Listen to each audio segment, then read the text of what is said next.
मध्यरात्रीची वेळ होती. 24व्या पंजाब रेजिमेंटच्या बंकरमध्ये एक सैनिक गाढ झोपलेला होता. पण अचानक असं काही झालं की त्याला अचानक जाग आली आणि त्याने झोपेतून उठून धडक आपल्या कॅप्टनच्या बंकरचा दरवाजा ठोठावला. आणि त्या सैनिकाला जेव्हा कॅप्टनने विचारले की काय झाले, तर त्यावर त्या सैनिकाने जे सांगितले त्यावर कुणाचा विश्वास बसत नव्हता. पण त्याच्या या बोलण्यावर विश्वास ठेवून जेव्हा इंडियन आर्मीच्या जवानांनी पुढे कारवाई केली, तर त्या घटना ह्या अकल्पनीय होत्या.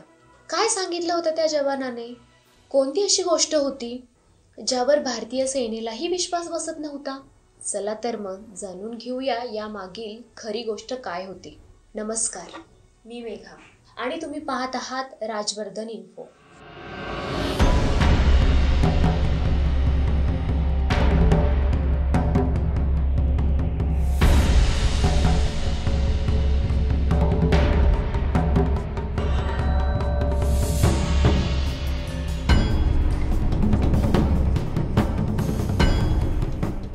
या विज्ञानाच्या जगापलीकडेही एक वेगळं जग आहे, ज्याचा अंदाज आपण कोणी लावू शकत नाही.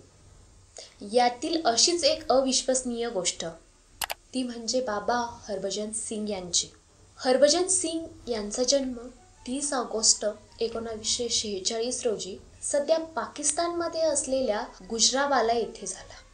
1966 साली हरभजन सिंग 24व्या पंजाब रेजिमेंटमध्ये सैनिक म्हणून भरती झाले होते. पण यात 30 जून 1965 मध्ये हरभजन सिंग यांना एक मिशनची जबाबदारी देण्यात आली. 1965च्या युद्धात त्यांनी महत्त्वाची भूमिका निभावली. त्यानंतर 1968 मध्ये ते सिक्कीमला कार्यरत होते. असं म्हणतात की ते एक दिवस म्हणजे 4 ऑक्टोबर 1968 मध्ये एक काफिला घेऊन जात होते, तेव्हा सिक्कीमच्या नथुला जवळ त्यांचा पाय घसरून घाटात पडल्यामुळे मृत्यू झाला. त्याचप्रमाणे एका आर्टिकलमध्ये असेही बोलले गेले आहे की ते एक दिवस रसद घेऊन नाथुलावरून डोंगसुईला चालले होते, तेव्हा ते या खेचरासह नदी पार करत होते. त्याचवेळी नदी पार करत असताना त्यांचा पाय घसरला व ते नदीत वाहून गेले व त्यामुळे त्यांचा मृतदेही नदीबरोबर बराच पुढे वाहत गेला असावा. ते जेव्हा त्यांच्या बेस कॅम्पवर परत आले नाही, तेव्हा त्यांना शोधण्यासाठी एक सर्च पार्टी तयार करण्यात आली. या सर्च पार्टीने त्यांना खूप शोधले, पण हरभजन सिंग यांचा शोध काही लागला नाही.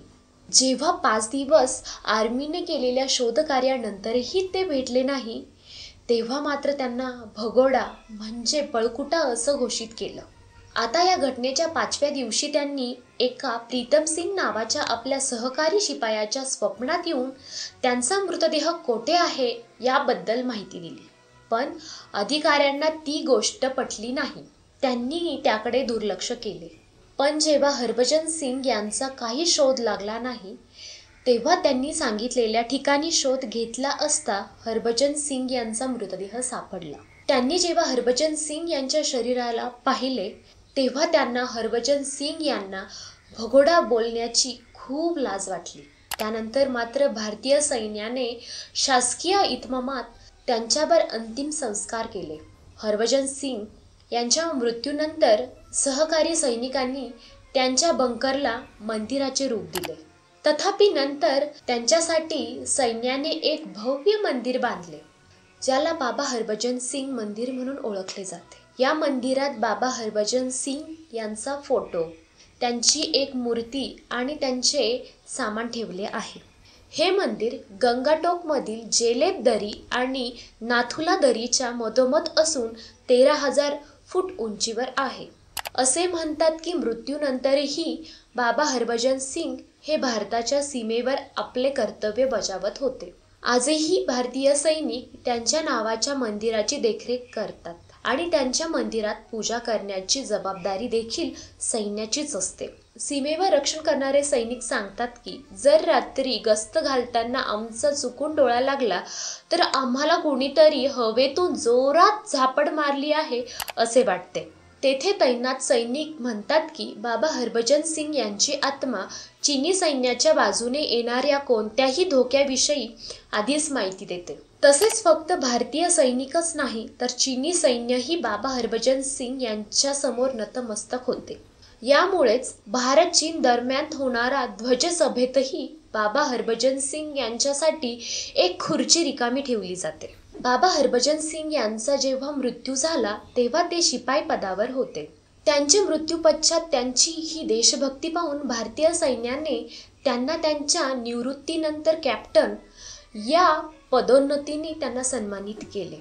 त्याचप्रमाणे बाबा हरभजन सिंग यांना भारताचा दुसरा सर्वोच्च शौर्य पुरस्कार म्हणजे मरणोत्तर महावीर चक्र प्रदान करण्यात आला. त्याचप्रमाणे बाबा हरभजन सिंग यांच्या मंदिरात त्यांचा सैन्याचा गणवेश साफ करून इस्त्री करून व त्यांच्या बुटाला रोज धुवून ठेवले जाते. पण जेव्हा दुसऱ्या दिवशी त्यांच्या गणवेशाला पाहिले जाते तेव्हा त्यांच्या बुटांना चिखल लागलेला असतो व गणवेशही मळालेला असतो. त्याचप्रमाणे भारतीय लष्कर त्यांचे वेतन आणि 2 महिन्यांची वार्षिक सुट्टी हरभजन सिंग यांना देतं. या 2 महिन्यांची सुट्टी मिळाल्यावर सैन्यातील इतर जवान हरभजन सिंग यांचे सामान रेल्वेत ठेवतात. त्यांचे तिकीटही ठेवले जाते व त्यांना सुट्टीवर पाठवले जाते. हे 2 महिने संपल्यावर त्यांचे सामान पुन्हा सिक्कीमला आणले जाते. अशा या भारतीय सैन्याच्या देशभक्त जवानाने 2006 साली निवृत्ती घेतली. बाबा हरभजन सिंग यांच्यावर 2019 मध्ये प्लस मायनस नावाची एक शॉर्ट फिल्म आली होती, ज्यात प्रसिद्ध यूट्यूबर भुवन भाम व दिव्या दत्ता यांच्या प्रमुख भूमिका होत्या. तर मित्रांनो, कशी वाटली तुम्हाला आजची ही माहिती? याबद्दल प्रतिक्रिया आम्हाला कमेंट बॉक्समध्ये सांगायला विसरू नका. तसेच या व्यतिरिक्त तुमच्याकडे बाबा हरभजन सिंग यांच्याविषयी काही माहिती असेल तर तीही आम्हाला कमेंट करा. आजचा हा व्हिडिओ तुम्हाला आवडला असल्यास या व्हिडिओला लाईक व चॅनलला सबस्क्राईब करायला अजिबात विसरू नका. चला तर भेटूया पुढील व्हिडिओमध्ये एका नवीन विषयासोबत.